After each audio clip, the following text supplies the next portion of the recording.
What's up guys, Nolan here, and welcome to Shoreline. The goal of this video is to teach you how to find any extract or landmark on Shoreline from anywhere on the map. If you're interested, I have already made videos like this for Interchange, Reserve, and Woods, which you can find in the description. When working with average strength and endurance, you should be able to cross the entire map in less than 10 minutes. Cardinal directions are easy for this map because the resort has clearly marked east and west wings, making the ocean south and Radar Mountain north.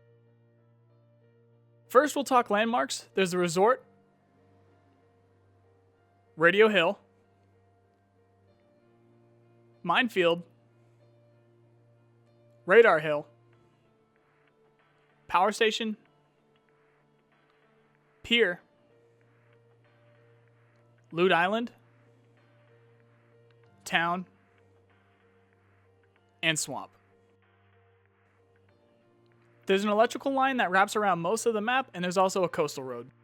Most of the time, you'll find yourself spawning on the east and western edges of the map, with a few lucky ones somewhat close to the resort. What you'll want to look for is the swamp, where you'll see old sinking houses surrounded by a low wall. You may also be near the town or the coast road with the water to your right. If you see any of this, then you are on the western half of the map. If you see either the radar or the radio tower, the tall military walls, or a river down a steep banked hill, you are in the eastern half of the map. If you spawn around the resort, you really can't miss it, just look around a little bit. This will most likely mean that you are in the northeastern corner of the map. The key to extracts on this map is the coast road, because you will find both major extracts on the ends of it. Road to Customs is on the east end, and Tunnel is on the west. Some other extracts would be the Pier Boat and Rock Passage, which are one-time use, first come, first serve. CCP Temporary is also available sometimes as well. Just keep in mind that if the lights are not on, then it's not open. To easily find your way around the map, you can find and stick to the coast road or follow the electrical towers. Following the road to the pier, then move up the hill to the resort. And to leave, just leave out the front of the resort, back down to the pier, and follow the road again. If you can't find the road, then find the electrical towers, and they will lead you to the power station. There's a bunch of cool places on this map, with Radio Tower right next to Road to Customs, Radar Tower with a multi-story building on top of a hill that's overlooking the power station,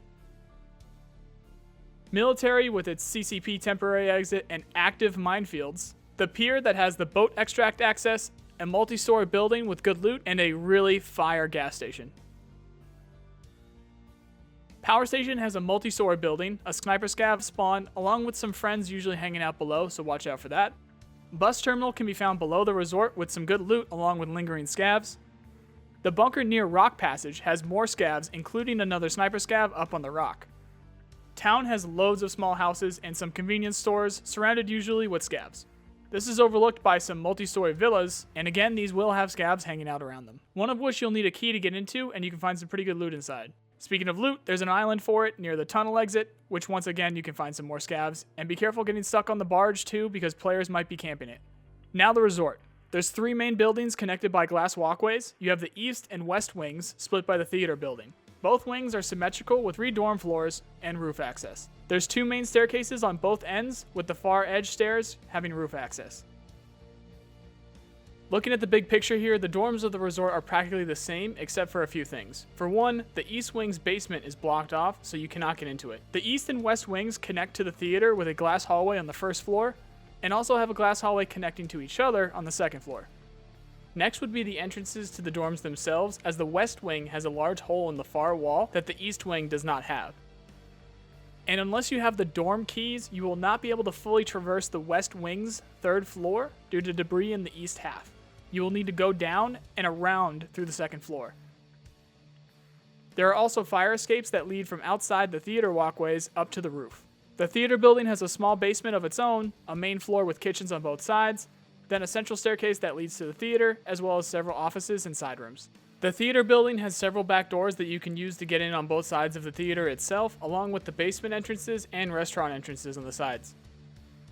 Between the coast road and the resort being so large and high up, you'll be sprinting through this map in no time. I've been playing Escape from Tarkov since Alpha, and it has been one of my favorite games, if not my favorite game, for the past couple years, so I'm making a lot of tutorials to help out new players and old players alike. So if you like the format of this video, you can find many more like it on Escape from Tarkov in the playlist shown here. If you like this video, please hit the button or let me know in the comments, and think about subbing. I really appreciate the people who do. Otherwise, I hope you at least learned something, and I also hope you have a nice day. See you guys.